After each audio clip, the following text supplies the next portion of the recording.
Welcome to the Human Capital Innovations Podcast. We're your source for personal, professional, and organizational growth and development, where we share original research, explore industry trends, and interview executives and thought leaders from across the globe. We hope you join us often for practitioner-oriented content around all things related to leadership, HR, talent management, organizational development, and change management. Maximize your personal and organizational potential with Human Capital Innovations Podcast.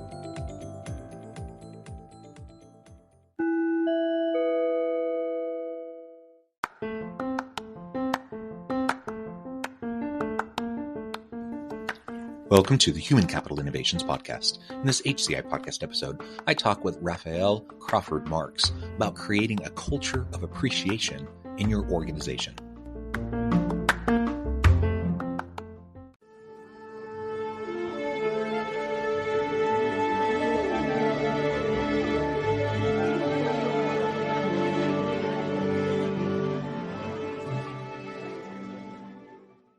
Raphael Crawford-Marks, welcome to the Human Capital Innovations Podcast. Thanks for having me. It is a pleasure to be with you today. You're joining us from Colorado. I'm south of Salt Lake City in Utah. And today we're going to be talking about creating a culture of appreciation in our organizations. We're going to explore the role of compensation, total compensation, and how that can impact our motivations, how that can impact things like retention, but get beyond that kind of carrot and stick mentality and really get into that culture of appreciation that we can foster within our organizations. As we get started, I wanted to share Raphael's bio with everybody. Raphael Crawford-Marks is the founder and CEO of Bonusly, an enterprise platform that helps companies create high-performance, high-engagement workplaces. He founded the company as a side project in 2012 because he believed that there was a better way to facilitate peer-to-peer recognition and appreciation. He grew Bonusly to the point where he was able to leave his job as a developer to work on the company full-time. And today, Bonusly serves thousands of customers around the world. Wonderful story, a wonderful 10-year adventure that you've had. I'm excited to pick your brain and learn more about what you're doing. Before we dive on into the conversation, anything else you would like to share with me or the audience by way of your background or personal context? I think you covered it. That was great. Thank you. Okay, cool. Well, let's dive right on in. I've already explained a little bit about Bonusly, but feel free to just add a little bit to that, including a little bit of the journey of starting it, why you started this company, and how you transitioned away from your day job to doing this full time. And then we'll start to talk more specifically about the nuts and bolts of, really that culture of appreciation.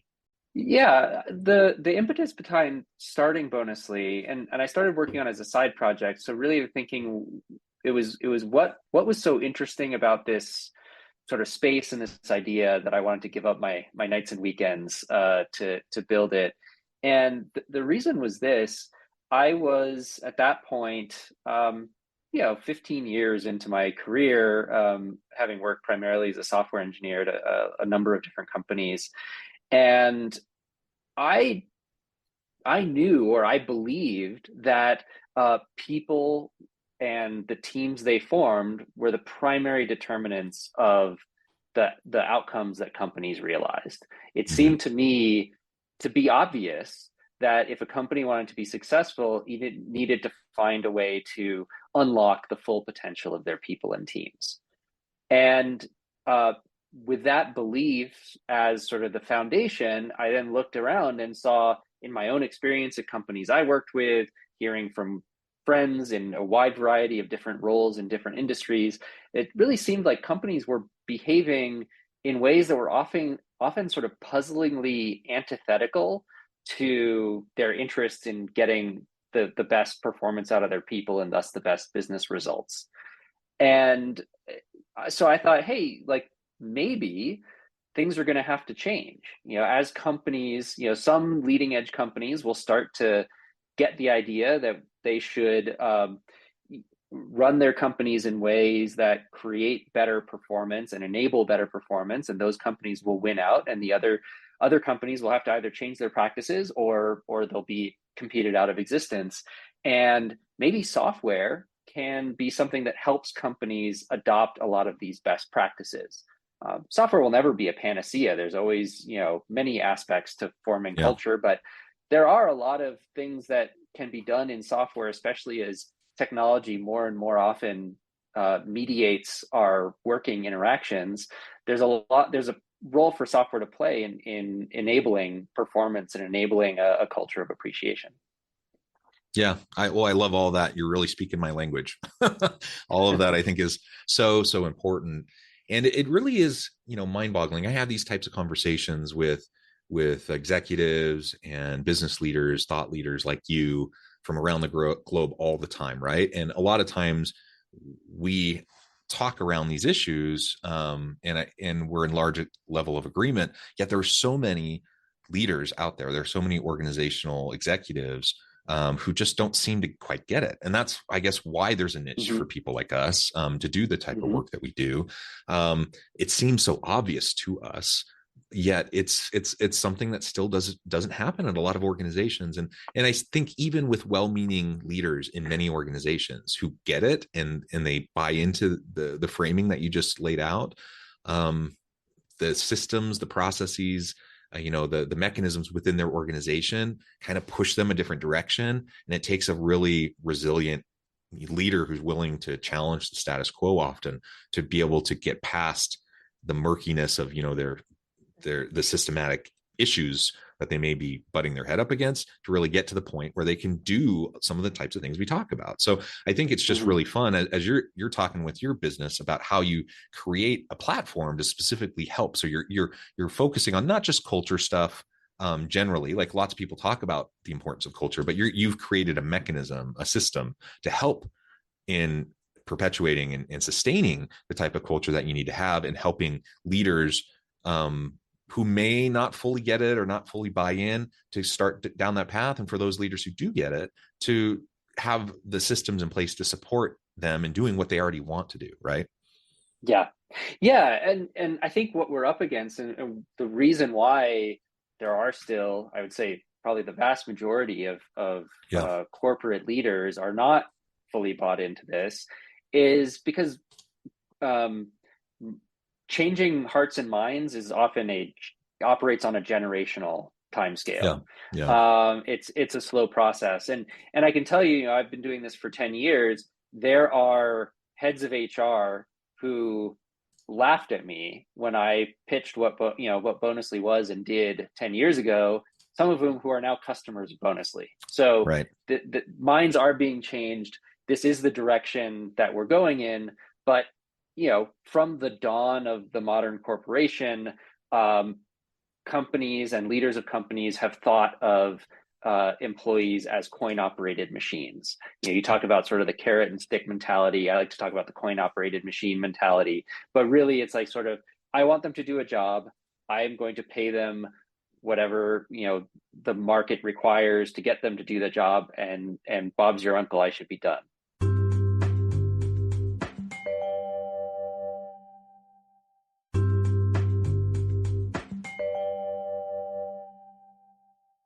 It's that simple. Now, we know from psychology that it's not that simple at all, that human beings are not coin-operated machines, and that there is always a gap between sort of the minimum amount of work an employee will do to keep their job and the full potential of what they could be doing.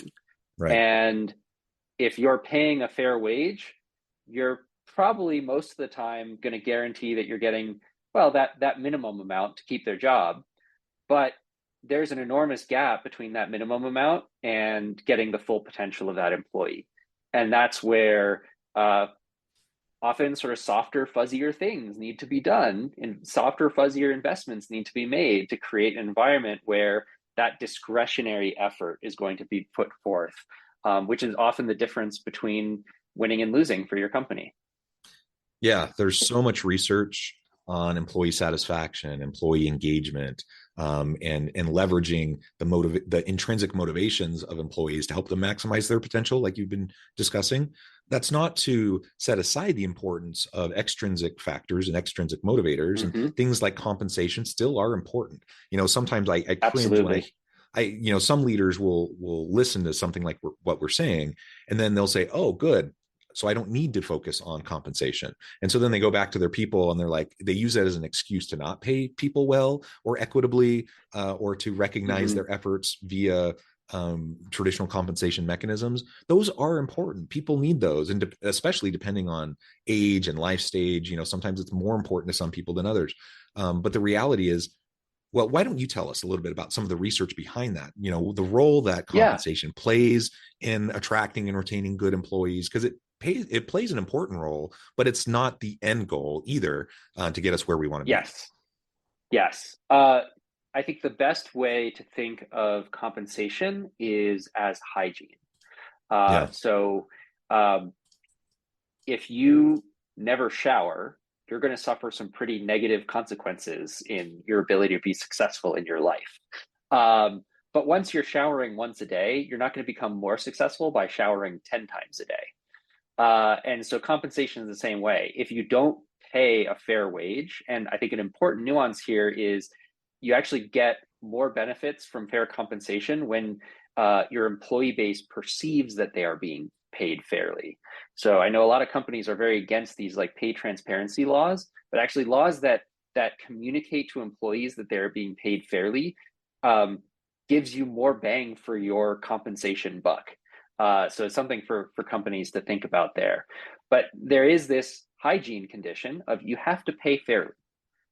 If you don't, then you're going to suffer really negative consequences of not being able to retain or hire, anyone. But once you're paying fairly, paying more does not deliver many benefits at all. The returns diminish to almost zero very rapidly once you're paying above a fair market wage. So at that point, you're paying a fair market wage. You're going to attract high quality talent. People will see that on a sort of economic basis, this is a company I want to work for. The question is then, how do I best onboard and motivate and retain these employees for the long term? Because your employees, most of them, and certainly all of the best of them, will have many options of places to go where they can also get a fair wage. And most of us know that we spend tens of thousands of hours. I think it's something like 80,000 hours during our adult life working. The only thing we spend more time doing is sleeping. And we all know that you can make more money, but you can't make more time. So one of the things that people really crave is spending those working hours doing something that fills them with a sense of purpose, a sense of progress, a sense of belonging, something that we sort of put under this umbrella term of feeling a sense of appreciation, which means, I think, to be sort of fully understood and seen as having worth. And there's a lot of different ways to foster that sense of appreciation at work. All of that is super important to keep in mind. And again, we're not trying to suggest that you don't pay people fairly, equitably, whenever possible. I'm always an advocate for paying people better, paying people well, a living wage, not just market, but above market, et cetera. Like all that's really important. And people want to be treated fairly. And so if they feel like they're not being valued by the organization, that's going to cause all sorts of resentment and demotivation, et cetera. But to your point, it's a hygiene factor, and it's not something that's going to push them usually past, or into rather the higher levels of engagement and productivity and innovation. So getting into those other aspects, the intrinsic aspects, are going to be really, really vital. So what you're focusing on in your business is that appreciation component. Tell us a little bit more about creating a culture of appreciation, and even describe a little bit about how you help organizations to do that via Bonusly. Yeah, absolutely. So first, I'll start with just some research on the matter that I think is really interesting. So there's a paper published in 2018 that found that 79% of voluntary quits cited a lack of appreciation as a key factor. But there was a really interesting disconnect where company management and leadership believed that the majority of quits were due to compensation, whereas the people actually quitting were saying it wasn't due to compensation, it was due to this lack of appreciation. So there remains this disconnect over what is driving people to quit. And obviously, losing a valued employee is extremely costly. You have a gap on your team, you have to spend resources to recruit and train and hire up a new person. You have domain expertise and sort of tribal knowledge walking out the door. That is all very, very costly. So what we focus on at Bonusly is providing essentially a turnkey solution to create a number of different conditions that promote a feeling of appreciation at work. So I think the one we started with, it's still sort of the foundation of Bonusly, is recognition. Companies do a lot of recognition programs. I think something like 80 or 90% of companies have at least one recognition program. Most of those programs are not effective. To have an effective recognition program, the recognition needs to be timely and frequent. It needs to be specific and personal. It needs to be inclusive of all your employees. And it needs to be tied to your company's core values and mission.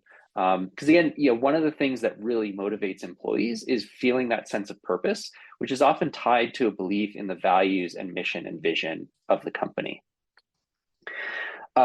The other things that Bonusly does is makes those recognitions visible, and because employees are participating regularly in Bonusly, we're able to not only share wins but also engage, for example, managers to see what their direct reports are doing, because we know that relationship between managers and direct reports is one of the most impactful in an organization.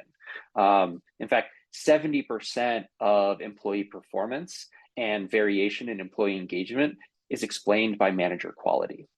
So a lot of what Bonusly also tries to do is create opportunities for strengthening that relationship between manager and employee.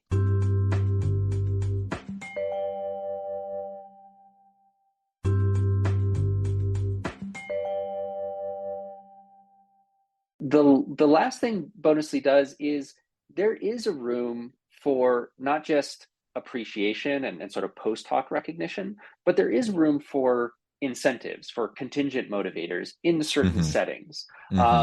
If there are specific trainings that employees need to do, or specific, sort of very clear specific goals that employees need to complete, or if you want to incent certain behavior changes, that is also something that Bonusly can do very well, whether it's a wellness incentive to get people moving, healthier employees or happier at work, whether it's sort of learning and development incentives to complete different learning and development modules.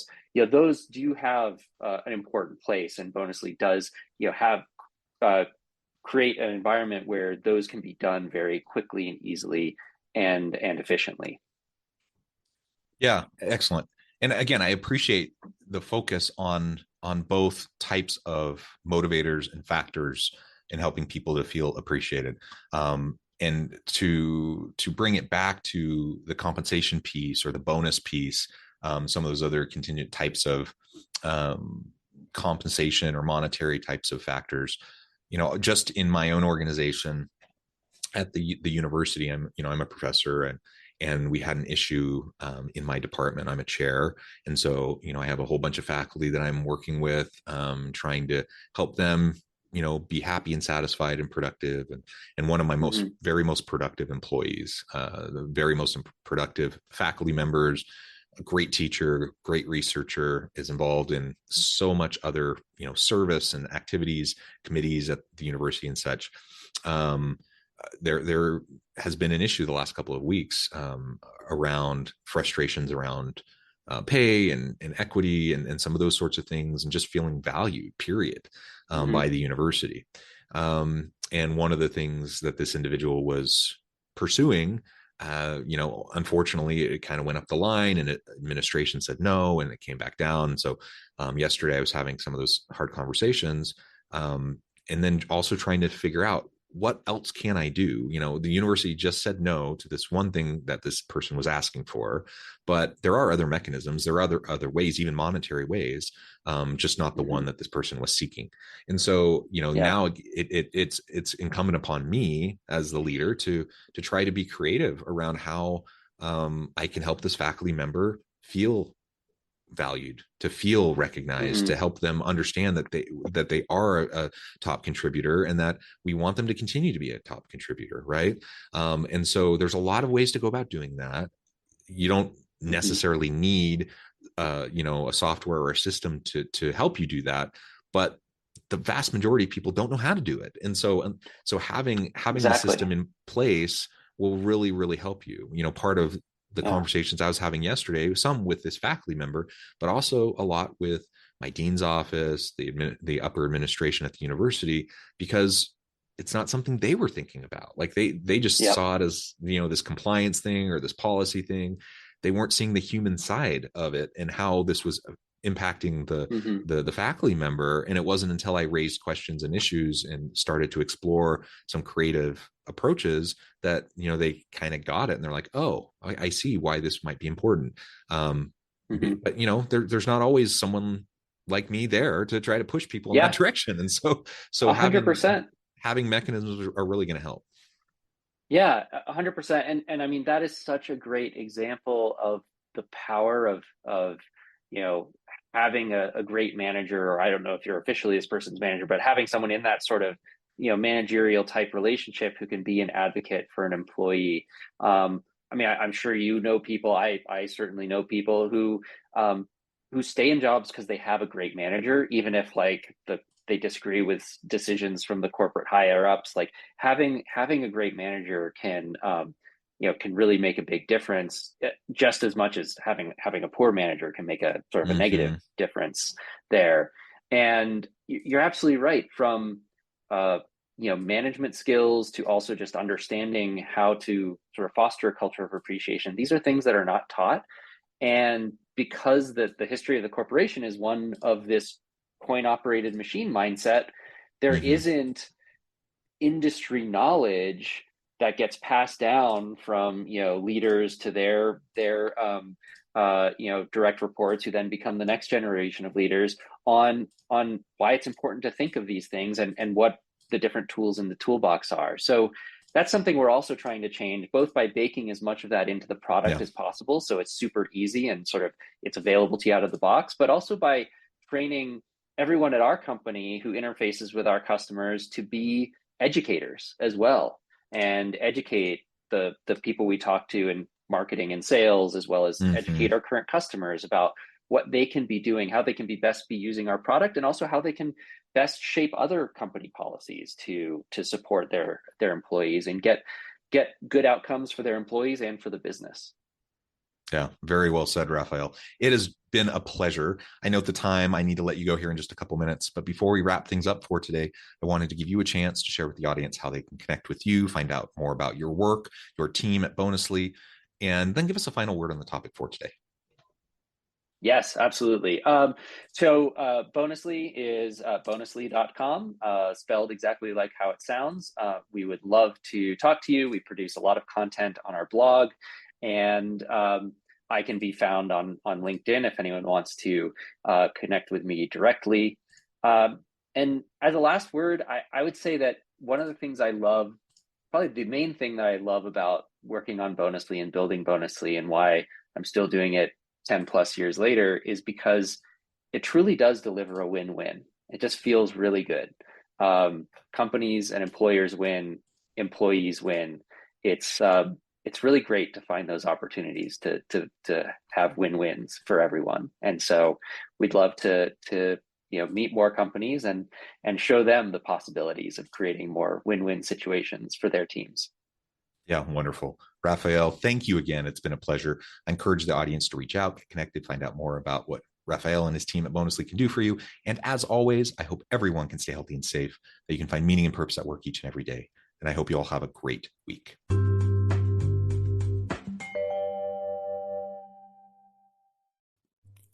Thanks again for joining us for this episode of the Human Capital Innovations Podcast. I hope you stay healthy and safe and that you have a great week.